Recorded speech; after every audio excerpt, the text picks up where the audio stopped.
Yo, Bakayalo Kono Yalo, et oui, on se retrouve pour une petite review de l'épisode 6 d'Oshinoko. Et les amis, c'était vraiment une masterclass. Les amis, je me suis pris une baffe lors de cet épisode, c'était vraiment incroyable. Mais on va y revenir parce que c'était à la fois très émotionnel, mais à la fois très triste, hein, parce que ça reflète vraiment une certaine réalité. Bon, déjà, rien que le titre, incroyable. Ego surfing. D'un côté, ego, c'est vrai. Il y a ce côté très égo maintenant de nos jours, depuis les réseaux sociaux, parce qu'à une époque, il n'y avait pas tout ça, hein.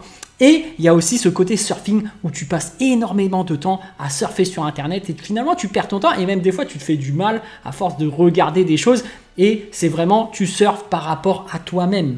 C'est triste à dire. Et je pense que de nos jours, on manque de plus en plus de concentration.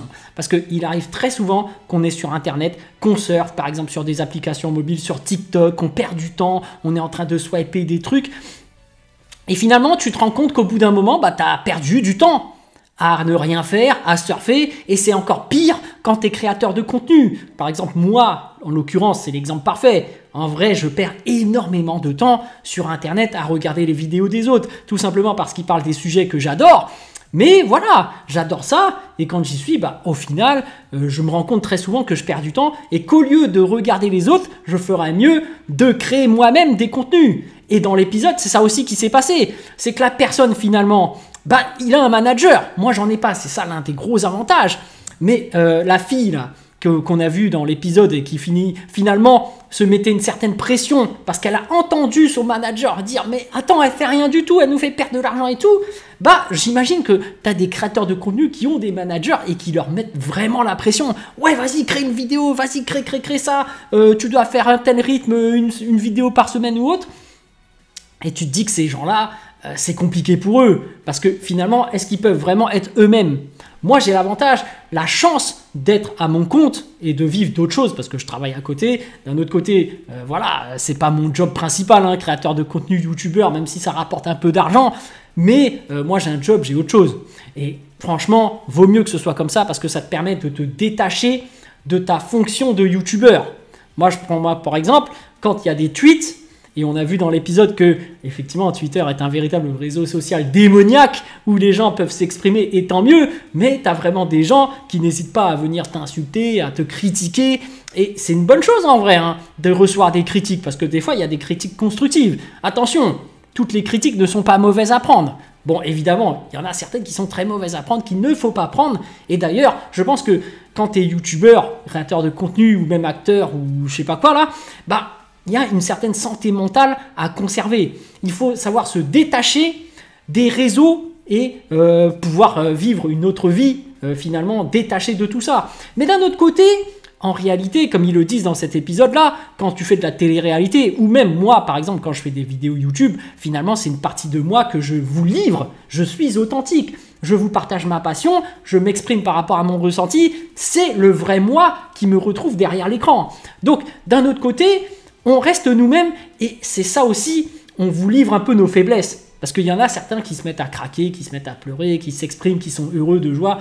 Et finalement, vous êtes derrière l'écran et vous ne savez pas ce que nous, on ressent vraiment.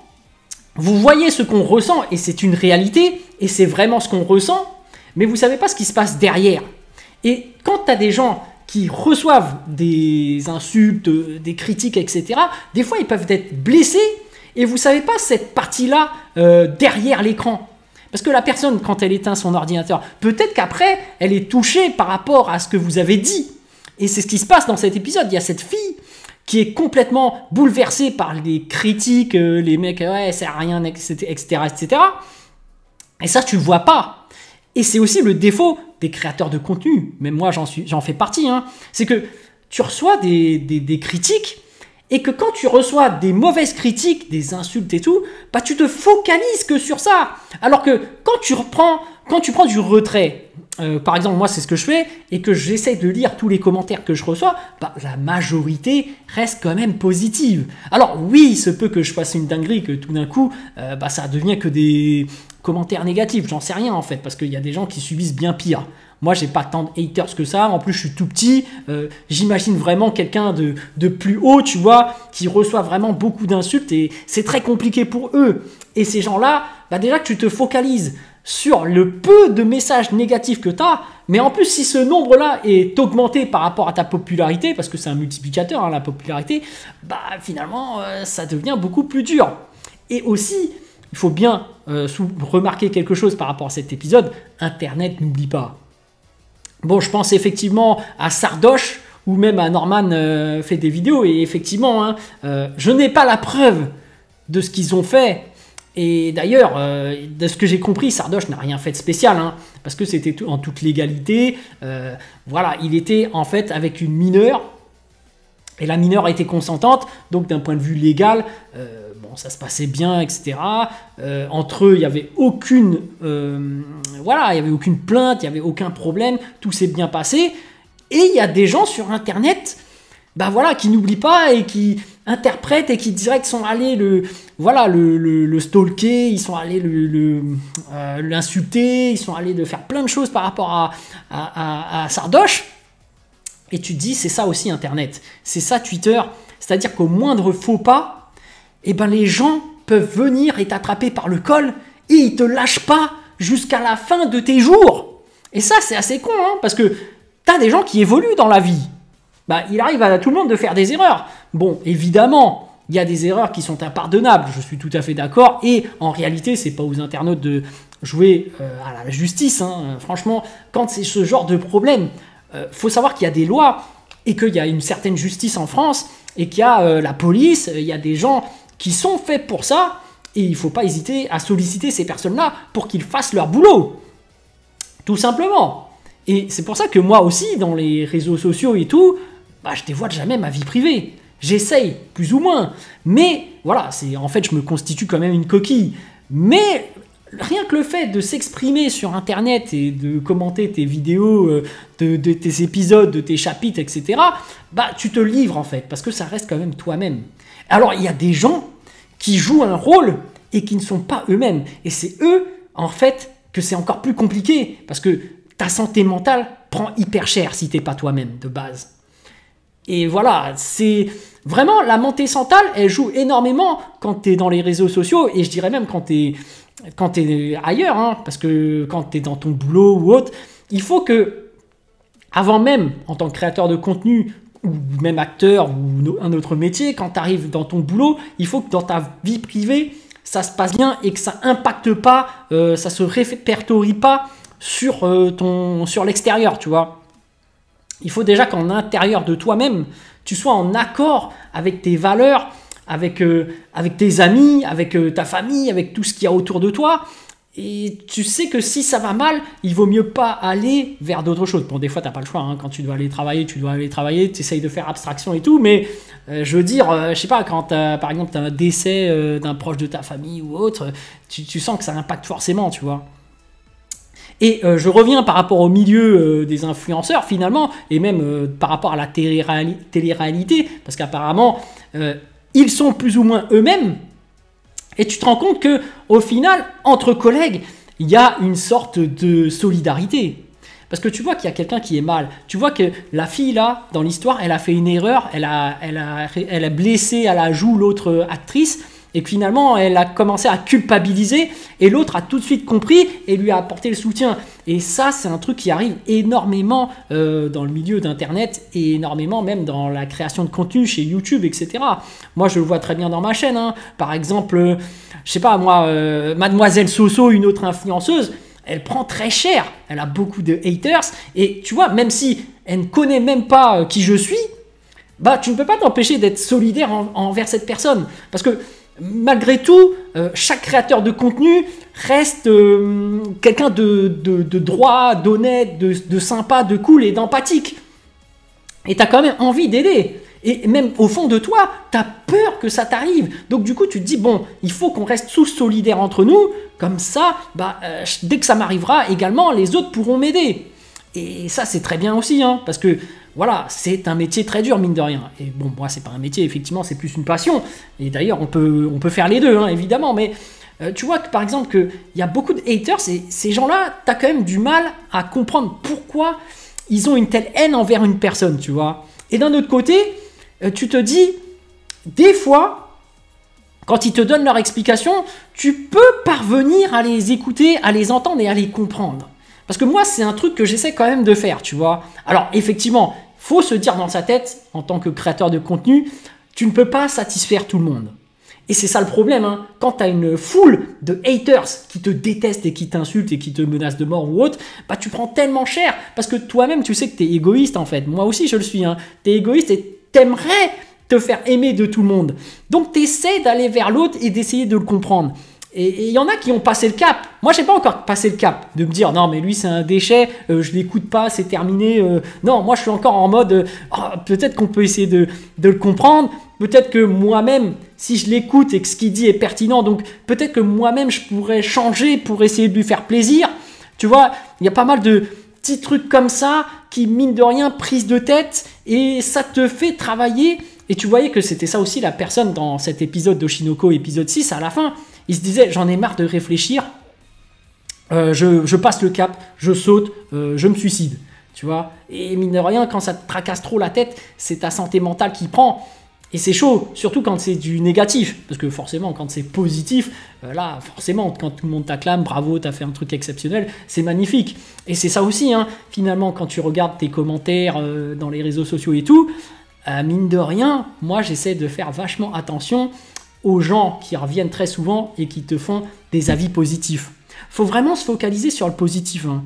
Et c'est très difficile, hein, parce que moi, je pense que tu as des gens comme Mademoiselle Soso, en fait, quand tu es dans un état d'esprit où tu reçois tellement de commentaires négatifs que tu te focalises que sur ça, et mine de rien, quand tu es en extérieur, en retrait, en tant que collègue, etc., quand tu regardes ces commentaires, tu te dis, mais c'est pas grand-chose, c'est juste quelques-uns parmi toute une armée de commentaires positifs, et il te suffirait juste de bloquer.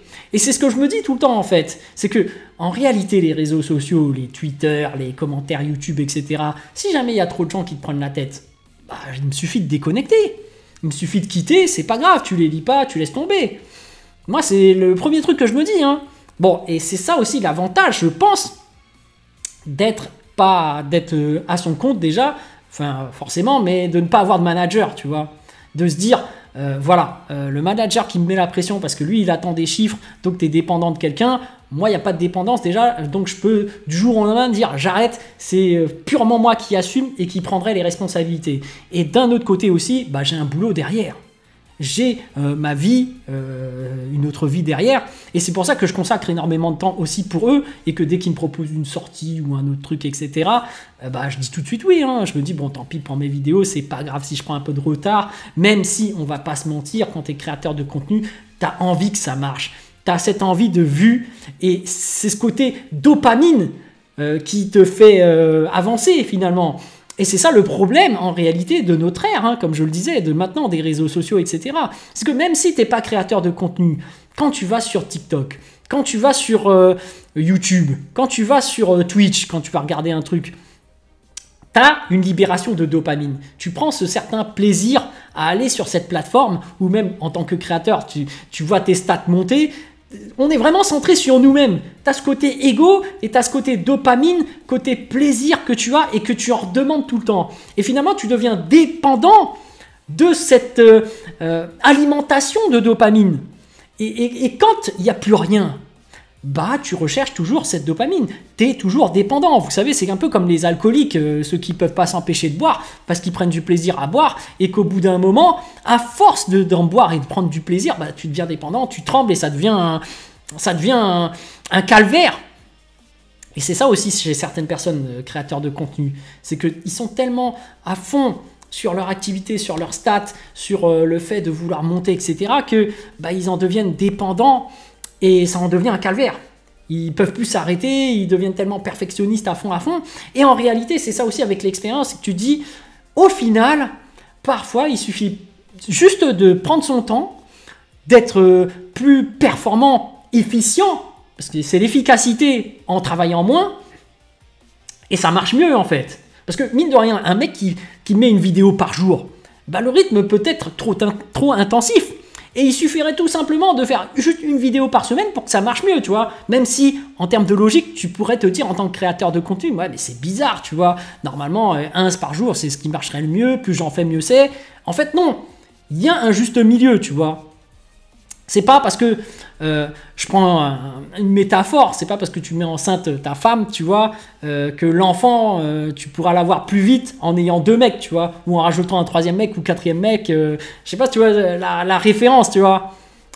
Comment avoir plus d'enfants avec une seule femme et tu peux rajouter des hommes, tu vois, donc ça sert à rien. De toute façon, il y a un certain timing à respecter, tu ne pourras pas faire mieux quoi qu'il arrive, tu vois. Il y a un chemin critique. Enfin bref, je parle, mais voilà, je parle, mais par rapport à l'épisode, vraiment un épisode incroyable, surtout quand tu es créateur de contenu, parce que tu ressens vraiment ce que la personne ressent et que c'est appliqué presque carrément à tous les métiers du showbiz finalement. Parce que même eux parlent de YouTube à un moment donné. Ils parlent effectivement à un moment donné, il y a un mec super musclé avec une tête de pigeon là. Et c'est du divertissement effectivement et ça marche hein, mine de rien sur YouTube. Et il disait bon, il y a certaines techniques pour que ça marche sur YouTube. En vrai, il n'y a pas vraiment de secret. Hein. Mais il disait par exemple, il faut faire des feats. Et moi, je sais très bien que dans les commentaires, les featuring, les partenariats, les collaborations et tout, il y a pas mal de gens qui me disent « Ouais, mais si tu veux réussir, vas-y, fais des collaborations. Vas-y, va demander à telle personne ou telle personne. » Et c'est ce que je fais des fois, hein, parce que... Mais je le fais pas pour vraiment cartonner dans le milieu, pour avoir plus de vues, etc. Bon, un peu quand même, mais tu le fais par rapport surtout à l'affinité de la personne, tu vois. Parce que moi, je regarde leurs vidéos et il y a des personnes où tu as plus envie d'aller faire des partenariats avec eux que d'autres. Forcément, parce que tu as une affinité par rapport à la façon que la personne s'exprime, la personne a l'air plus cool, etc. Et je les remercierai jamais assez. Et c'est ça aussi, le lien que tu crées par rapport avec les autres créateurs de contenu, les autres youtubeurs. Parce que, mine de rien, vous êtes internautes, enfin je m'adresse surtout à ceux qui regardent et tout, parmi vous, il y a des gens qui n'ont pas cette empathie de comprendre ce que l'autre ressent en tant que créateur de contenu. Alors que l'autre qui est déjà créateur de contenu, bah, puisqu'elle fait la même chose que toi, elle est plus apte à te comprendre. Mais il y a des gens en commentaire qui comprennent très bien. Et ça, c'est super. Mais par contre, tu as des gens, voilà, surtout sur Twitter, où ils en ont rien à cirer, ils sont là, ils te critiquent direct et ils cherchent pas trop à comprendre. Et il y en a même qui sont en train d'être jaloux de ta percée, de ta montée. Et ces gens-là, c'est vraiment difficile de discuter avec eux. Parce que quand tu leur demandes pourquoi, qu'est-ce qui se passe, tu essaies quand même de les comprendre, tu vois. Les gens se braquent et restent toujours aussi négatifs. Et c'est très compliqué. Et malheureusement, moi je le dis, hein, il faut se dire à soi-même, tu ne peux pas plaire à tout le monde. Et tant pis pour la personne, en fait. J'ai essayé, j'ai tenté. Et finalement, ça n'a pas abouti. Tu vois, j'ai fait de mon mieux. Et c'est ce que je me dis... pour ma propre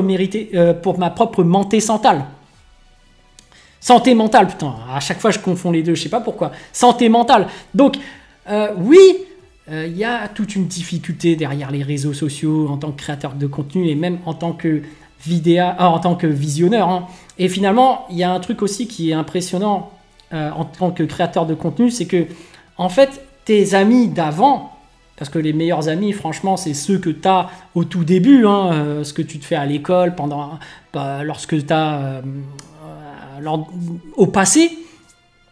Dans le passé, plus ils sont anciens et plus ils restent bizarrement, et plus tu grandis et plus ton cercle d'amis se réduit. Alors effectivement, quand tu es dans le milieu de YouTube et que tu te fais d'autres collègues, tu peux pas vraiment te dire est-ce qu'ils sont vraiment des amis ou pas. Parce que finalement...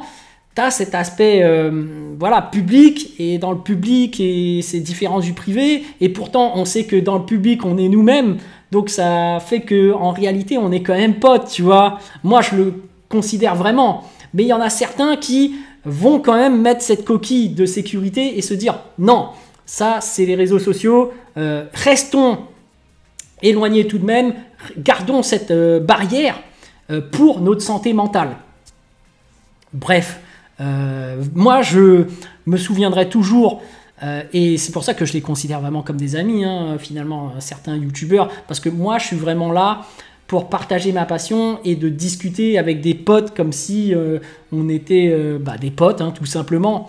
Et moi je me souviendrai toujours et je serai toujours reconnaissant envers eux, des premières personnes qui m'ont accueilli sur YouTube. Même si souvent c'est moi qui vais vers eux, mais j'ai tendu la main vers eux et qu'ils l'ont saisi, ou même l'inverse, hein, je ne m'en rappelle plus vraiment, mais Bon, souvent, c'est moi qui vais voir les gens, hein, parce que j'ai envie de discuter avec eux tout simplement, j'ai envie de mieux les connaître, et voilà, mais moi, je me rappelle que quand je suis arrivé, voilà, tu avais Fumigène H, Rickly, Boo Fighters, voilà, qui étaient vraiment les premiers collègues à qui j'ai parlé de Dragon Ball, et donc je leur serai toujours reconnaissant. D'ailleurs, très intéressant, ce fan manga-là qu'a créé Fumigène H. Donc tu as cette solidarité, effectivement, donc n'hésitez pas à aller voir son fan manga, influenceur, qui parle justement des influenceurs par rapport à YouTube, Twitter, Instagram, TikTok, il y a tout ça dedans. Et je trouve que c'est tout aussi passionnant que Oshinoko. Donc voilà, Oshinoko qui parle plus du showbiz en plus par rapport aux acteurs, aux idoles tout particulièrement, mais influenceurs aussi. Je trouve que c'est vraiment dans l'air du temps contemporain, vers le monde vers lequel on tend, vers ces réseaux sociaux où on perd vraiment cette concentration, hein, mine de rien. Et voilà, je pense notamment aussi à Saikyo Devin qui, lui, était déjà bien grand dans le milieu avec beaucoup d'abonnés et qui n'a pas hésité à me tendre la main également, à faire des lives, à discuter. Donc ça, c'était mes débuts. Et après, tu as eu Darkose, tu as eu plein de monde, du monde de Naruto. C'était incroyable. Je vais oublier des noms, forcément. Mais même quand je suis arrivé dans le One Piece Game, je n'oublierai jamais des mecs comme Goldie Soul qui m'ont tendu la main, qui m'ont dit hey, vas-y, viens, on fait un live, je t'invite. C'était incroyable pour moi. Et même Henrik21 ensuite qui a suivi, qui m'a dit ouais, vas-y, viens, je te fais monter dans l'un de mes lives, même si c'est les 10 dernières minutes ou autre. Ça m'a fait super plaisir, ça m'a super bien touché, je lui suis reconnaissant. Voilà, et c'est des choses en fait qui te marqueront toujours. C'est quand tu es à tes débuts et que des gens ont tendu ta main. C'est ça aussi, hein, en vrai, la psychologie humaine. C'est quand toi, tu étais petit, je sais pas, au collège, au lycée ou autre, il y a des gens qui t'ont tendu la main, des trucs du passé, et tu t'en rappelleras toujours et que tu seras toujours reconnaissant envers tes anciens amis, etc. Et c'est ceux-là qui restent finalement tes véritables potes par la suite, parce que tu te dis, voilà, il y a le temps qui a creusé et qui a fait que ça a renforcé cette amitié. Et tu as pas mal de trucs avec le temps qui jouent. Mais finalement, on se souvient souvent de ceux qui étaient là pour toi au début, même si on est centré sur nous-mêmes par rapport à notre ego, ça reste notre histoire, tu vois. Et malheureusement, y a des gens sur Twitter qui sont en dehors de l'histoire. Et sincèrement, c'est plutôt compliqué d'avoir cette relation avec Internet parce qu'on retient finalement ce qui est le plus négatif alors qu'il faudrait surtout mémoriser le plus positif. Mais bref, la finalité aussi, c'est que dans cet épisode, la personne finit par se suicider parce qu'elle en a marre. C'est toute une pression impressionnante et que dans ces conditions-là, t'écoutes même plus tes proches. Et pourtant, tout le monde le voit. Tu voyais que ses parents étaient là. C'est bizarre, tu manges pas. Même ses collègues, mine de rien, étaient là. Ils se disent, est-ce que tout va bien? Tu as le héros principal, Aqua, qui envoie le message, tout va bien, etc. Où est-ce que tu es avec tout? Et finalement, c'est lui qui va sauver la fille. Et donc, ouais, on retient que le négatif, malheureusement. Et dans ce genre de situation, malheureusement, je pense qu'il faut savoir faire abstraction de tous ces commentaires négatifs, d'avoir une certaine maturité, parce que malheureusement, il y a des gens qui ne sont pas assez matures, qui se centralisent trop sur eux-mêmes, et que souvent, il faut savoir faire un pas de côté, un pas en arrière, pour prendre du recul et se dire « Non, non, ce n'est pas grand-chose, cette personne m'a juste critiqué parce que j'ai dit que Shanks supérieur à Mihawk ou autre. Focalisons-nous sur le positif. Soyons voilà... dans le positif, essayons d'aider au mieux les autres parce qu'on sait que c'est quelque chose de difficile. Voilà, il faut rester un gentil pour moi, il ne faut pas être malveillant, mais il faut rester bienveillant envers les autres, envers sa communauté et même parfois avec les haters. Moi, j'essaye de faire de mon mieux pour essayer de mieux les comprendre et de faire en sorte que, voilà, de prendre en compte leurs critiques. Mais j'admets que je ne le fais pas toujours par rapport à ma santé mentale, tout simplement. Donc pensez surtout aussi à votre santé mentale, c'est ça qui est le plus important. Et malheureusement, avec cette ère des réseaux sociaux où tout le monde est centralisé sur soi-même, essayez de prendre du recul. Essayez de prendre des vacances, de consacrer votre temps avec vos proches, avec ceux qui tiennent vraiment à vous, dans la vraie vie. Et puis voilà, mais très très très bel épisode qui fait réfléchir d'Oshinoko, épisode 6. Allez, sur ce, je vous dis donc à plus dans le bus, ou plutôt à plus tard dans le car, ou plutôt à bientôt dans le bateau.